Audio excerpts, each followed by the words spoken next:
rendez-vous du Mondial du bâtiment, la rénovation énergétique dans les territoires.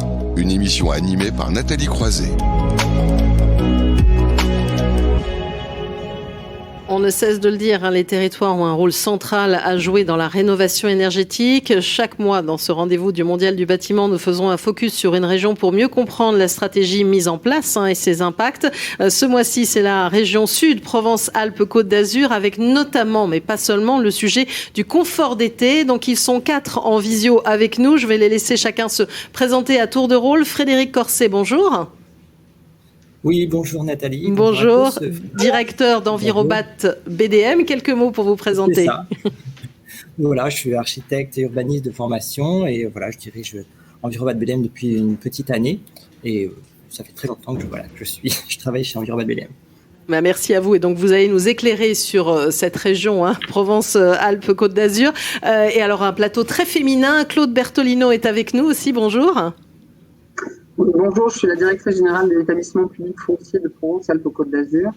Nous sommes un outil qui a été créé il y a une petite vingtaine d'années sur l'ensemble de la région et qui accompagne les collectivités dans notamment le portage foncier de leurs projets, le foncier étant au cœur de la sobriété foncière et de la transition globalement sur cette sobriété de toutes les attentions en ce moment. Ben voilà, vous allez nous en donner des exemples concrets dans un instant. Corinne Guintini, bonjour. Alors, je n'entends pas votre son pour le moment. Alors, si je ne vous entends pas, je vais essayer d'avoir Elisabeth Le Tessier. Elisabeth Le Tessier, vous êtes avec nous, associée gérante de Le Tessier Corréol, architecture et urbanisme.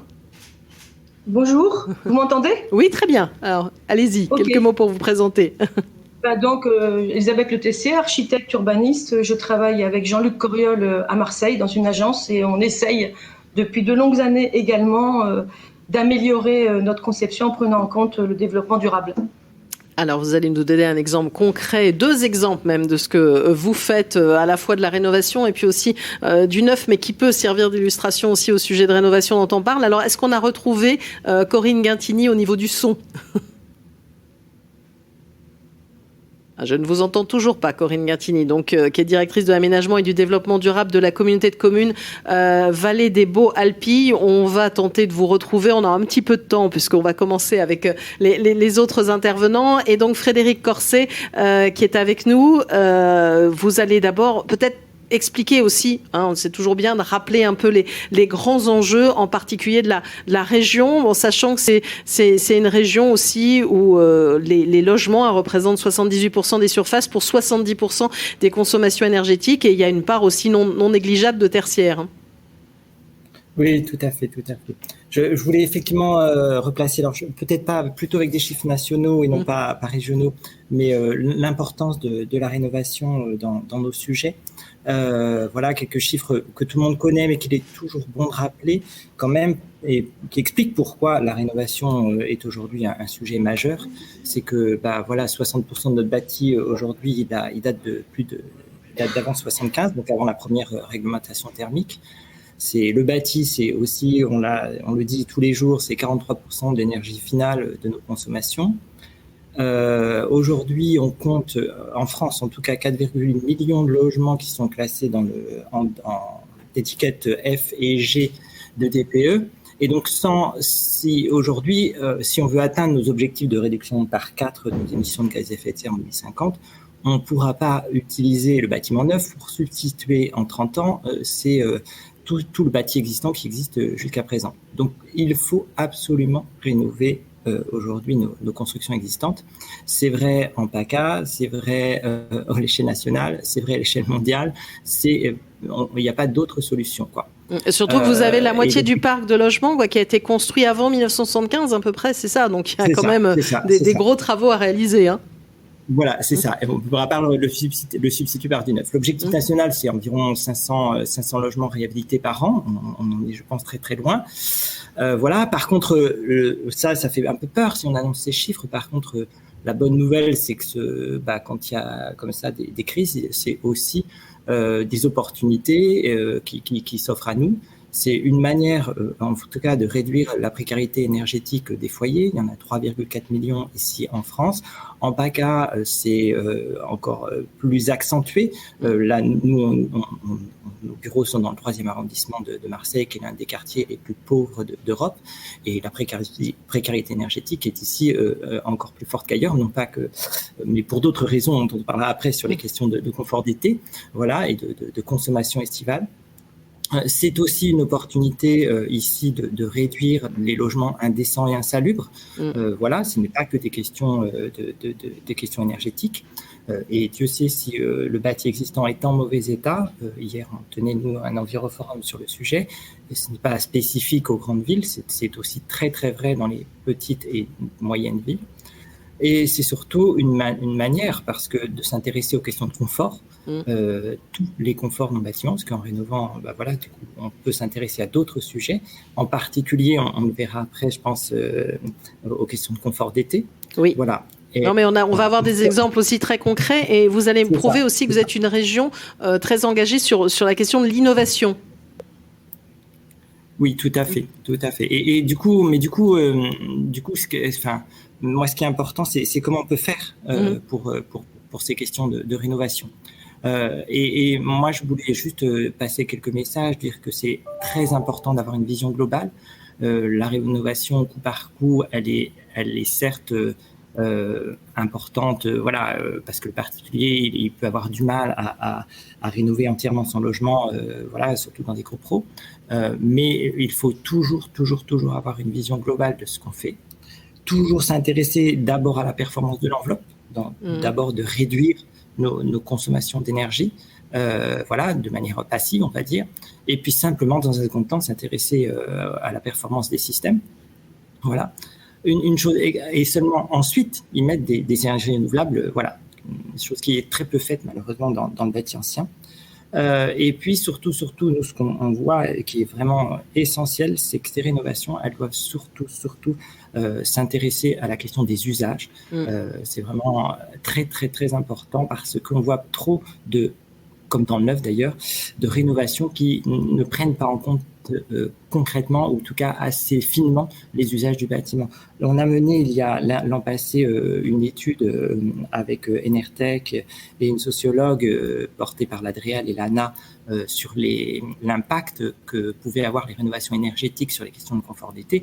Et ce qu'il en ressort, c'est vraiment très très clairement une méconnaissance des usages des logements et à la fois un impact très très fort que ces rénovations peuvent avoir sur un inconfort en période estivale. Alors on va y arriver au sujet de confort d'été tout à l'heure, et je vous ferai aussi commenter à nouveau, mais je vais passer la parole à Claude Bertolino, donc qui est opérateur foncier pour le compte des collectivités à travers l'établissement public foncier Provence-Alpes-Côte d'Azur. Vous l'avez dit, vos enjeux, alors vous avez fait beaucoup de neuf, mais aussi de la réhabilitation. Vous tendez vers la sobriété foncière. On parlait finalement de bâtiments aussi très dégradés. Les copropriétés dégradées, on va dire, c'est l'un de vos axes. Oui, les copropriétés dégradées et habitat indigne, il n'aura échappé à personne qu'il y a eu le drame de la rue d'Aubagne le 5 novembre 2018. Et donc, nous sommes sur la déclaration d'utilité publique de la rue d'Aubagne. Nous sommes sur une copropriété dégradée d'intérêt de priorité nationale sur Maison Blanche à Marseille aussi.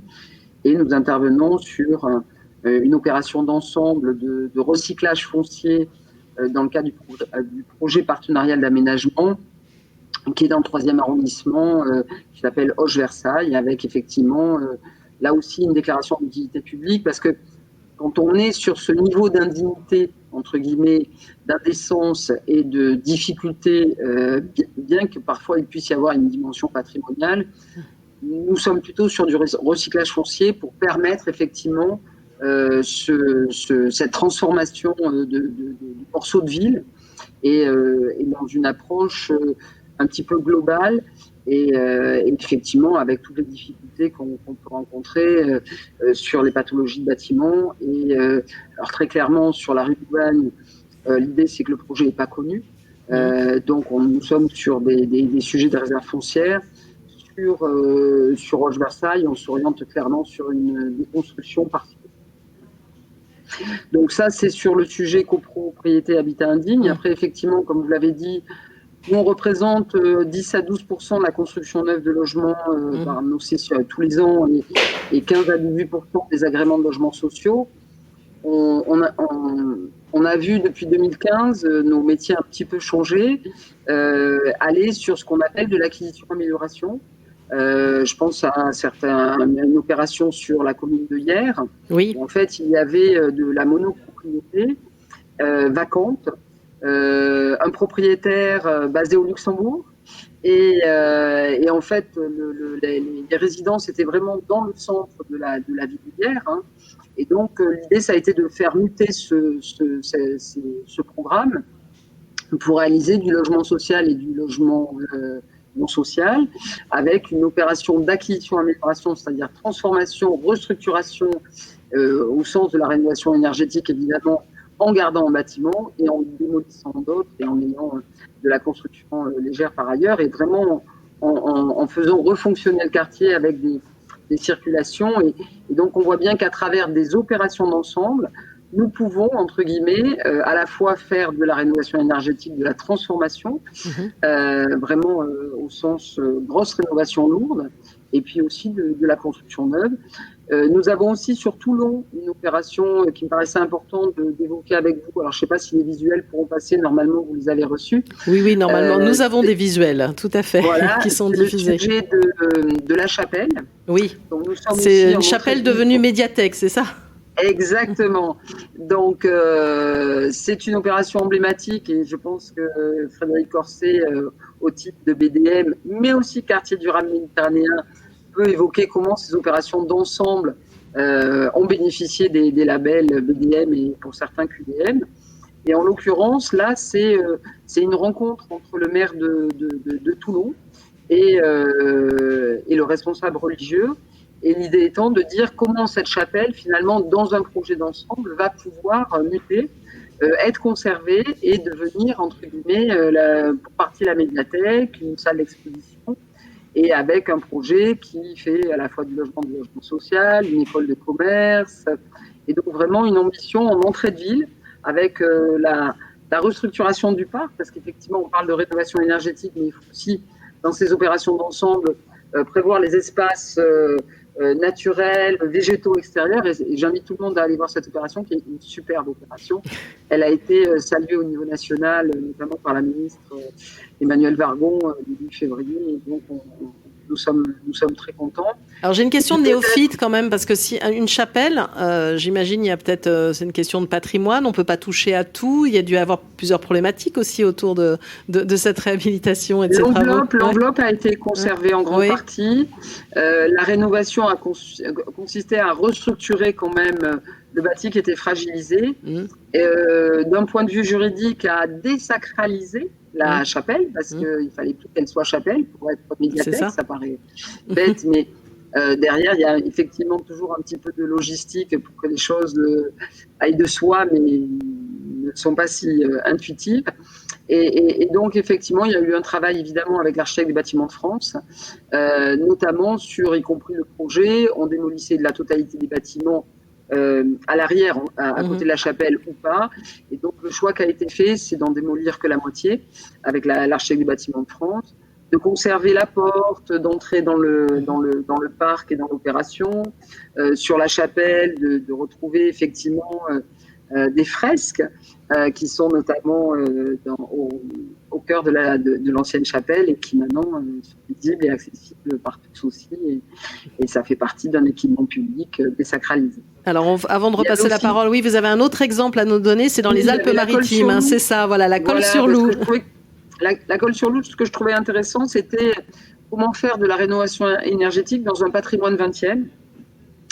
Donc là, nous sommes sur une résidence de vacances, et donc l'idée, c'est que là, on puisse à la fois intervenir aussi en déconstruction de certains bâtiments, parce que c'est plusieurs bâtiments identiques qui marient de la pierre, du béton, et qui sont assez révélateurs de cette architecture patrimoine 20e.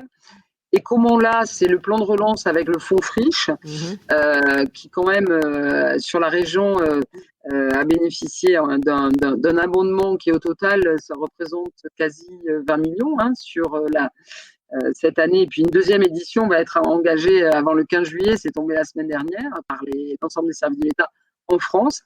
Et comment cette opération va pouvoir bénéficier du fonds friche pour justement à la fois faire de la rénovation d'un patrimoine 20e pour le transformer en logement locatif social sur une résidence de vacances, sur une commune déficitaire et carencée en logement locatif social.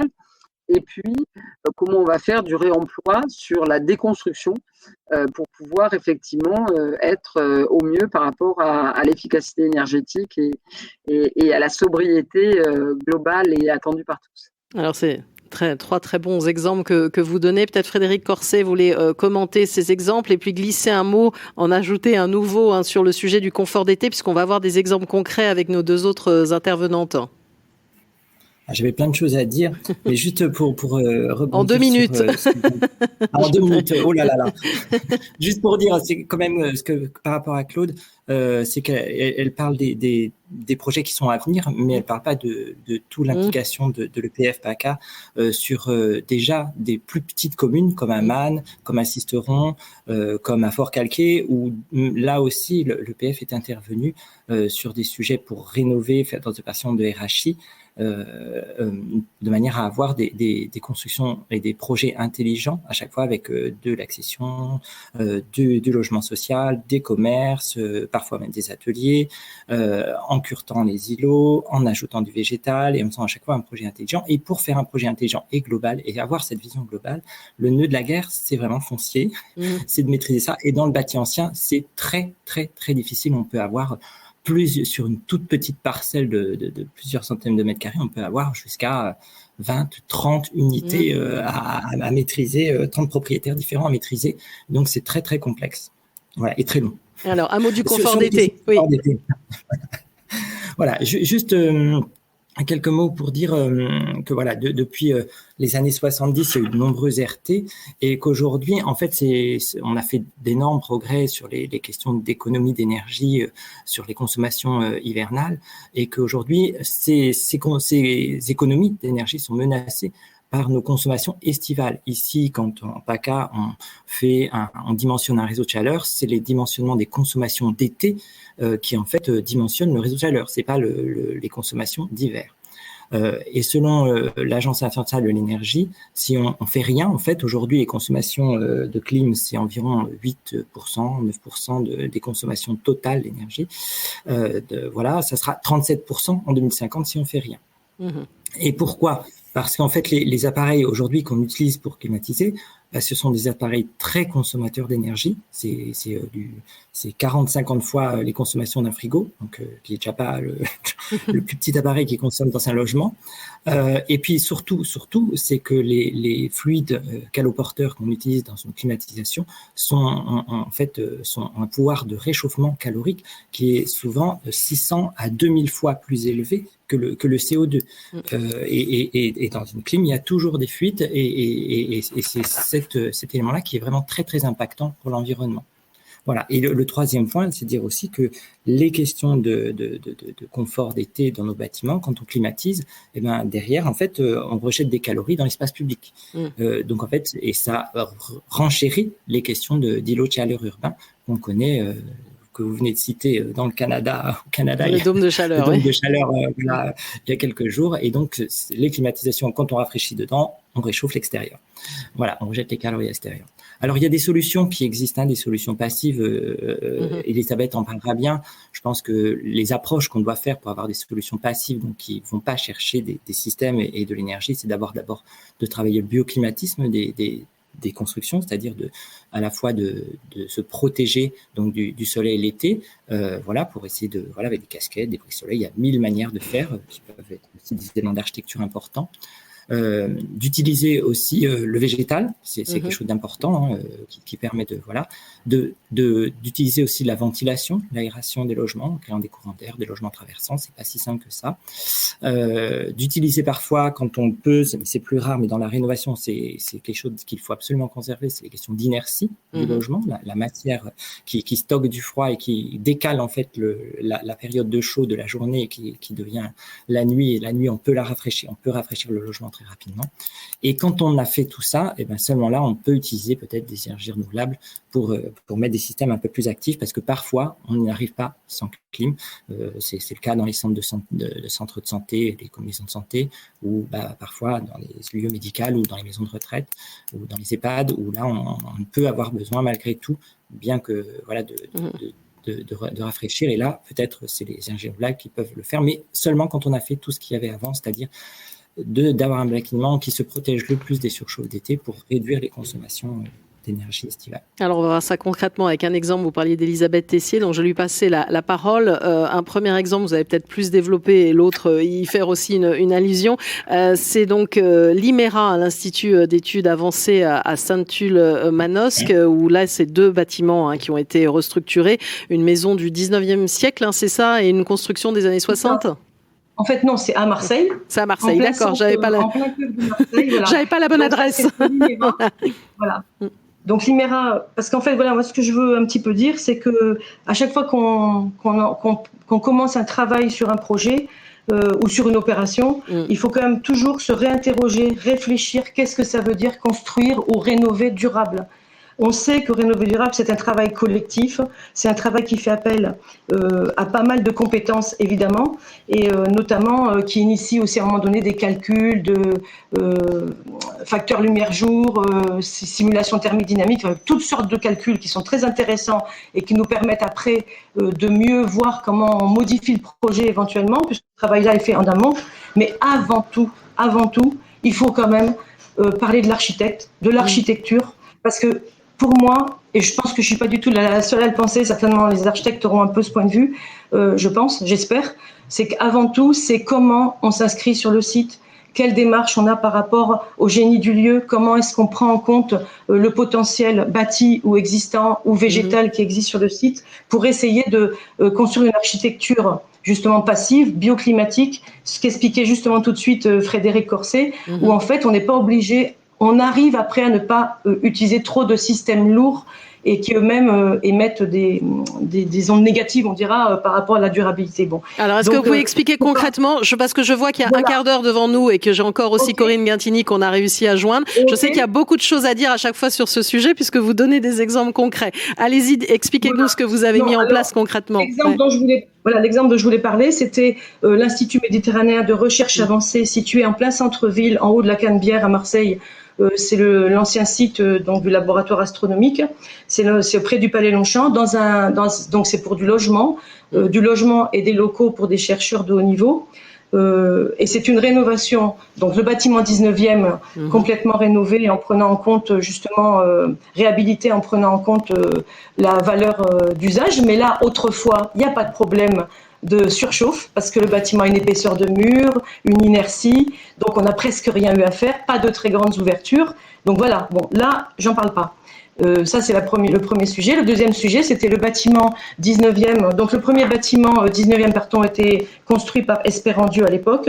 Et le deuxième bâtiment c'est un petit bâtiment des années 60 à R+1 construit par Nicolas Margaretis et qui était très structuré, très rationnel, donc assez intéressant, mais une vraie passoire thermique. Aucune isolation. Donc voilà. Donc le travail de rénovation cette fois-là a consisté à prendre tous les outils auxquels l'architecte peut faire appel pour déjà de manière passive améliorer la qualité du bâtiment. Donc je reprends les thèmes sur ce bâtiment dont parlait Frédéric Corset, c'est-à-dire travailler sur la peau de l'édifice, c'est-à-dire qu'on a traité, re-isolé par l'extérieur en l'occurrence en mettant un bardage bois parce qu'on est dans un parc. Donc à Marseille en point haut dans un parc c'était intéressant de reprendre un matériau biosourcé qui a été pré-grisé puisqu'on est dans le sud et près de la mer, il faut quand même protéger le bois qui ne répond pas à tout. Et on n'est pas à la montagne, donc ce pré-grisement a permis que le bâtiment n'a pas bougé. La couleur initiée par du Protex Overtroll, ça s'appelle, c'est un saturateur à l'eau qui permet de donner une couleur de pré-grisement qui reste à l'identique maintenant depuis 3 ou 4 ans qu'on a réalisé ce bâtiment. Donc là, la peau. Ensuite, on a créé une double peau thermique aussi en façade sud. Donc l'orientation du bâtiment était nord-sud, c'était quand même assez intéressant. On a créé des logements pour les chercheurs traversants, donc dans ce cas-là, ventilation naturelle. Et donc en pleine façade sud, cette double peau thermique qu'on a mis a permis de créer des loggias avec des prolongements extérieurs, donc pour les logements de qualité de vie pour les utilisateurs, mais également protection solaire largement conséquente puisque ces loggias étaient très profondes. Donc c'est rien que de très classique ce dont je vous parle maintenant, mais qui finalement permet de donner une qualité de vie sans déjà avoir fait recours à des systèmes un peu plus sophistiqués. Oui, c'est ce que vous avez envie de dire. On n'est pas là tout le temps à faire de la techno ou du high-tech. On peut faire des choses très efficaces aussi. On essaye même dans le sud. Donc on est à Marseille. Même le bois, on a pu l'utiliser dans une région, dans une zone très urbaine à proximité de la mer.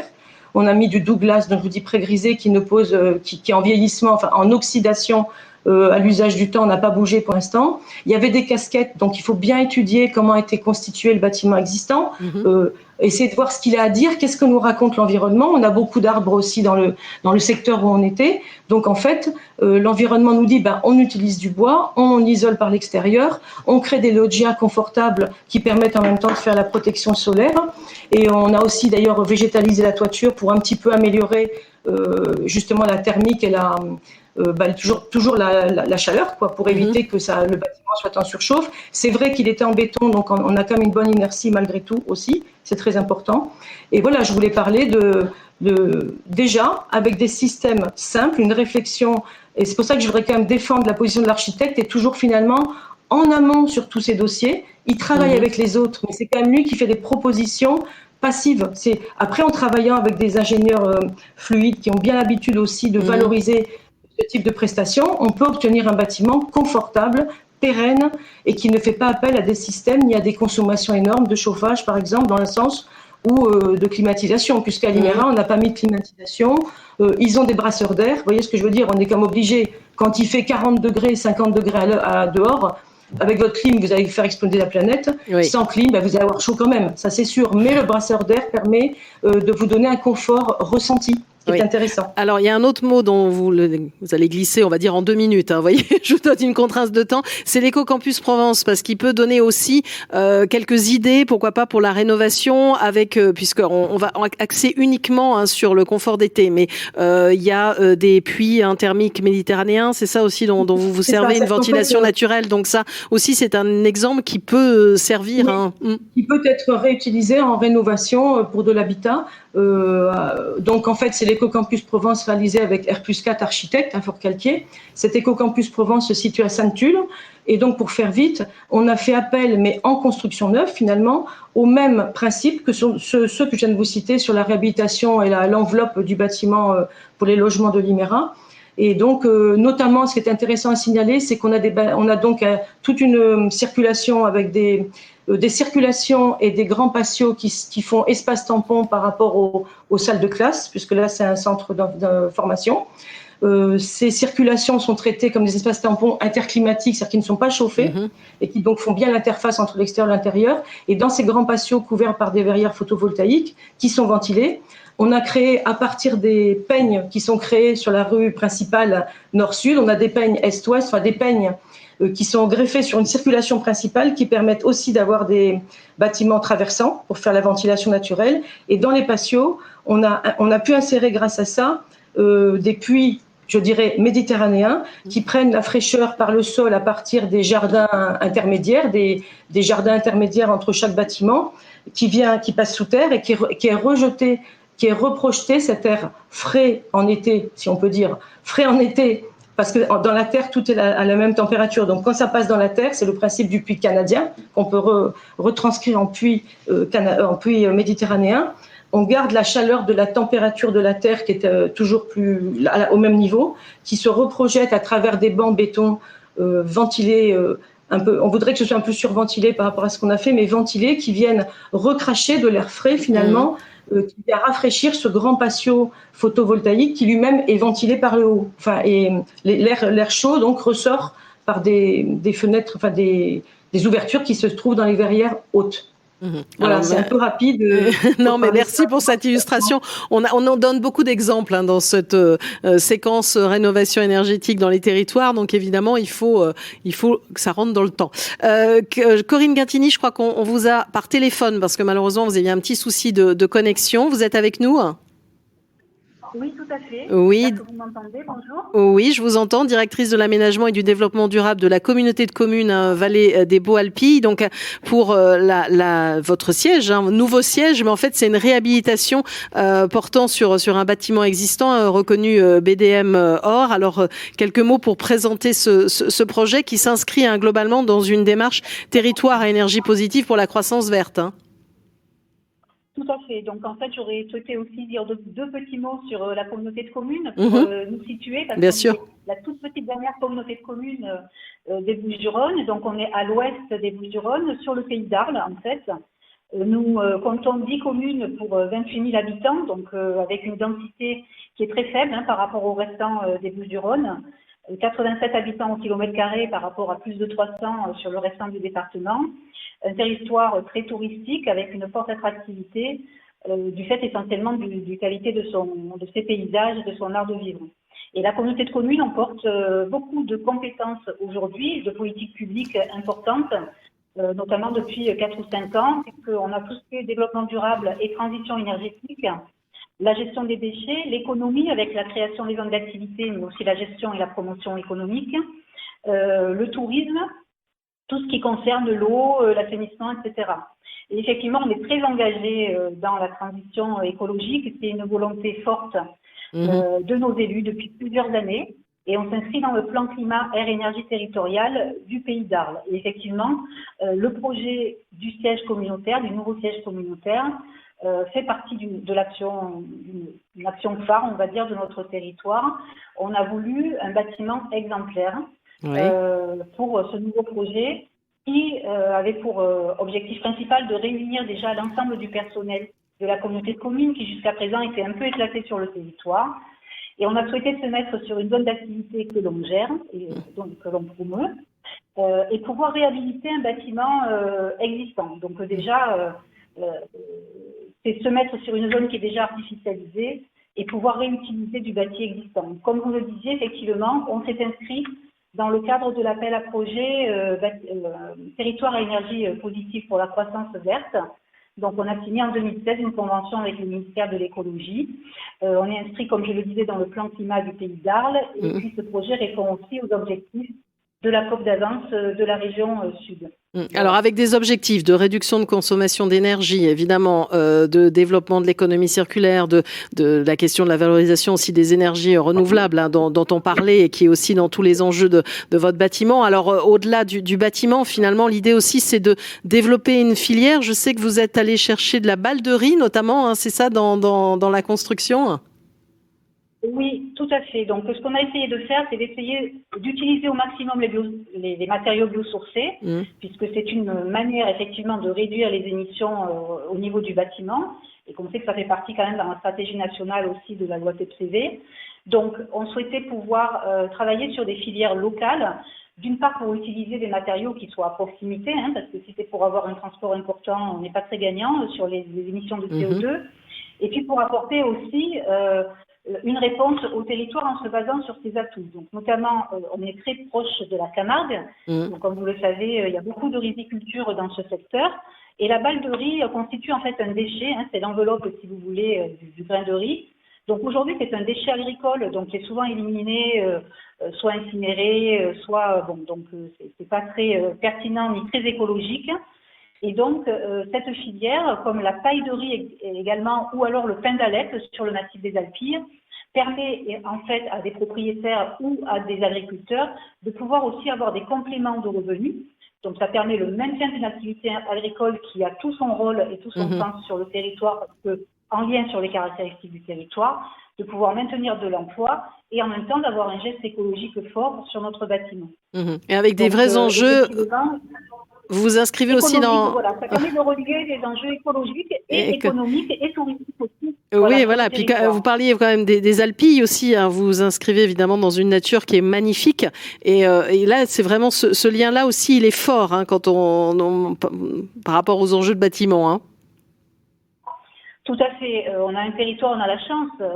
Moi, je dis, on a la chance extraordinaire d'être dans un territoire qui est magnifique, avec des paysages qui sont pas. Il y a des paysages naturels, mais des paysages aussi qui ont été formatés par l'homme, et ça c'est important. Notamment les paysages agricoles, les oliveraies, la viticulture. Donc ça, c'est comment on le maintient et comment on fait que ce territoire puisse continuer à s'appuyer sur ces activités, maintenir de l'emploi, parce qu'il faut que ce soit un territoire vivant aussi, où on accueille des habitants et où on ait un cadre de vie qui soit agréable. Donc effectivement, ces filières permettent de dynamiser tout cela en ce sens. Et puis le projet s'inscrit aussi, comme je le disais, dans une zone d'activité. Cette zone d'activité, on la souhaite vouée à l'éco-construction. Et c'est la raison pour laquelle on a voulu porter une action forte, nous en tant que collectivité publique, parce qu'on est convaincus qu'aujourd'hui, les acteurs publics ont un rôle essentiel à jouer, notamment sur l'expérimentation aussi, et puis sur l'essaimage. C'est-à-dire que on fait effectivement des projets, alors on tâtonne, hein, c'est pas toujours super facile ni pertinent, mais on a des retours d'expérience et aussi on peut de fait partager avec les professionnels autour de nous. Et c'est aussi un axe fort de ce projet, c'est la gouvernance. Donc qu'on a voulu la plus large possible. Et qui a été possible d'une part avec effectivement la démarche BDM, puisque comme vous le disiez, on a obtenu le label Or.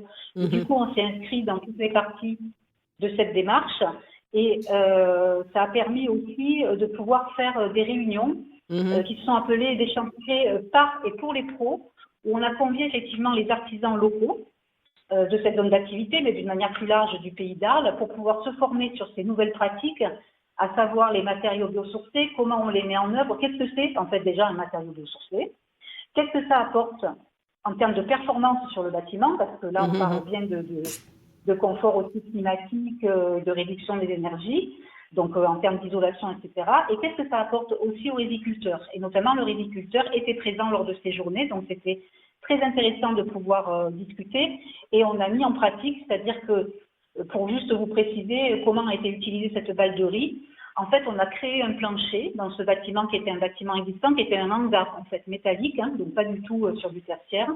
On a créé tout un niveau de plancher en bois avec des caissons qui ont pu être remplis avec cette balle de riz qui permet d'isoler très, très bien, surtout qu'au niveau du premier étage, on a tous les bureaux et au rez-de-chaussée, on a le hangar, le matériel, les services techniques. Donc c'était important aussi d'isoler au niveau acoustique. Hein.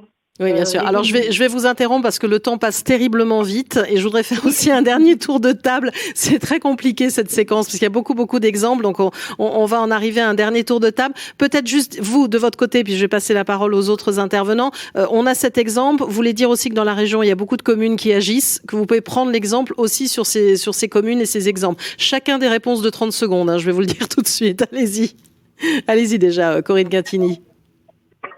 En fait, ce que je disais, c'était que surtout à travers BDM, ça nous a permis, nous, d'être en relation avec d'autres acteurs publics et d'autres porteurs de projets qui travaillent tous dans le même sens, hein, et du coup, de pouvoir échanger sur les bonnes et puis les moins bonnes pratiques ou les mauvaises surprises. Et il y en a quand même eu au cours de ce chantier. Il ne faut pas non plus comme dans tous les chantiers, oui. Donc, voilà, comme dans tous les chantiers. Mais c'est vrai que on a pu, du coup... en faire des retours d'expérience, échanger, trouver des solutions pour des personnes qui auraient trouvé les mêmes problèmes. Mais je voudrais mettre l'accent aussi, ça a été dit par la dame qui était juste avant moi. Elisabeth Le Tessier, oui, des architectes. Madame Le Tessier, des architectes et des équipes accompagnantes et de l'assistant en maîtrise d'ouvrage aussi, parce que ce sont des projets avec une ingénierie, une technicité quand même très poussée. Et on n'a pas toujours cette ingénierie en interne, d'autant quand on est dans des petites structures comme la nôtre. Et donc, le rôle de l'AMO et de l'architecte, il est essentiel. Et je voulais vraiment remercier les équipes qui ont travaillé avec nous et qui nous ont permis de sortir un projet qui maintenant a 2 ans de vie, donc on est installé depuis 2 ans. Alors je vais faire réagir Elisabeth Le Tessier à ce que vous venez de dire. Merci beaucoup. Je vous interromps, mais je vois le temps qui file et nous avons d'autres séquences. Elisabeth Le Tessier, un mot à ajouter ? Juste, je crois que c'est Patrick Sauvage, l'architecte, qui a réalisé avec vous ce projet des Alpilles. Parce que vous n'avez Est-ce que c'est Patrick Sauvage, l'architecte? Corinne Gintini, je crois qu'elle ne nous entend plus. Oui. Si, c'est lui. C'est lui. Voilà. Bien, Monsieur Sauvage. De même, Oui. voilà. Et de même, comment s'appelle-t-elle, notre ami Claude Bertolino. Oui. Le projet sur Toulon, c'était donc l'architecte. Claude Bertolino, l'architecte, ça y est, c'est des questions. Parce Corinne que Maisoni.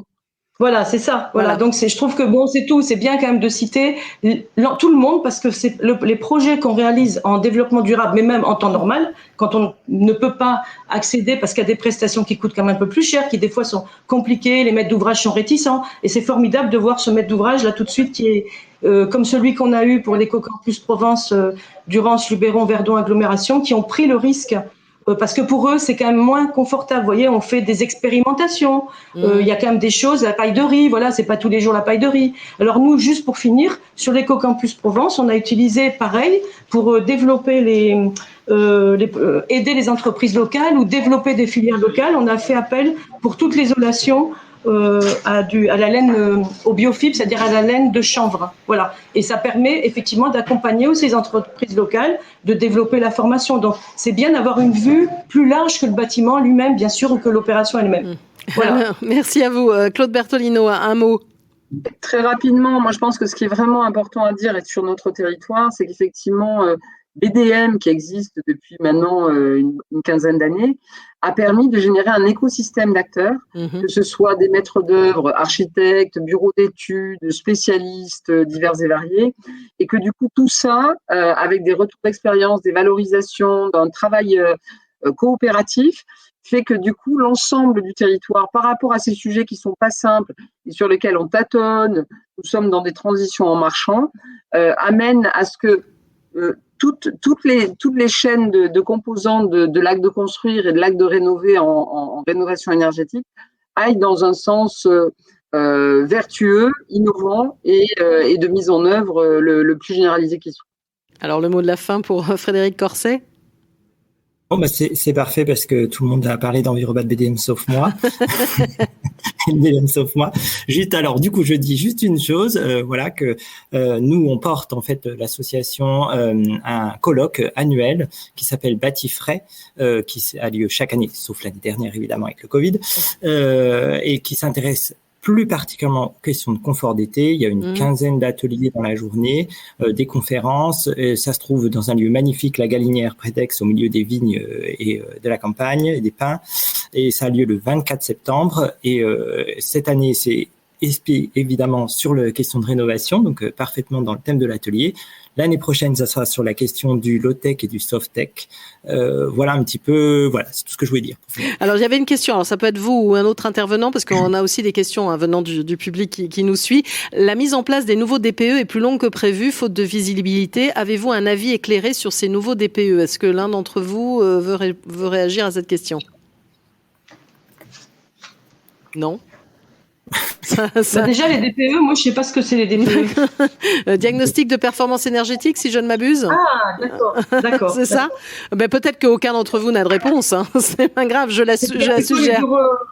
Oui, ce sont peut-être plutôt les bureaux d'études fluides qui auraient la réponse. Oui. Voilà. Parce que peut-être ce qu'il faut dire quand même, c'est que ces DPE, en fait, ils ont été remis en cause et ils devraient être plus complets qu'autrefois. Ils vont s'imposer aussi comme un élément qui pourra s'imposer lors d'une vente ou lors de travaux.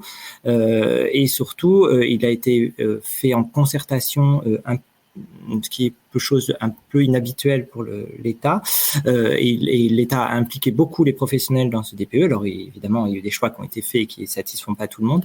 Mais cette implication, évidemment, ça a du temps. Ça prend du temps. Et voilà, derrière moi, il y a l'intelligence collective. Donc c'est vrai que à plusieurs, on va plus loin. Enfin, tout seul, on va plus vite, mais à plusieurs, on va plus loin. Voilà, mais ça prend plus de temps. Merci à vous, Frédéric Corset, donc directeur Envirobat BDM, d'être intervenu. Claude Bertolino, directrice générale de l'établissement l'établissement public foncier Provence-Alpes-Côte d'Azur, Elisabeth Tessier, associée gérante de Le Tessier-Corriol, et Corinne Guintini, directrice de l'aménagement et du développement durable de la communauté de communes Vallée des Baux-Alpilles. Alors, je vous ai un petit peu pressé, mais c'est vrai qu'il y a toujours beaucoup d'exemples. C'est très, très dense parce qu'on veut montrer concrètement ce que fait un territoire, mais je pense quand même en 45 minutes qu'on a pu faire un beau tour d'horizon. Merci à vous. On va marquer une pause ou même on va enchaîner en continuant avec le fameux décryptage RE 2020 et il va être question justement de confort d'été. Les rendez-vous du Mondial du bâtiment, la rénovation énergétique dans les territoires, une émission à retrouver et à réécouter sur le site de Bâti Radio.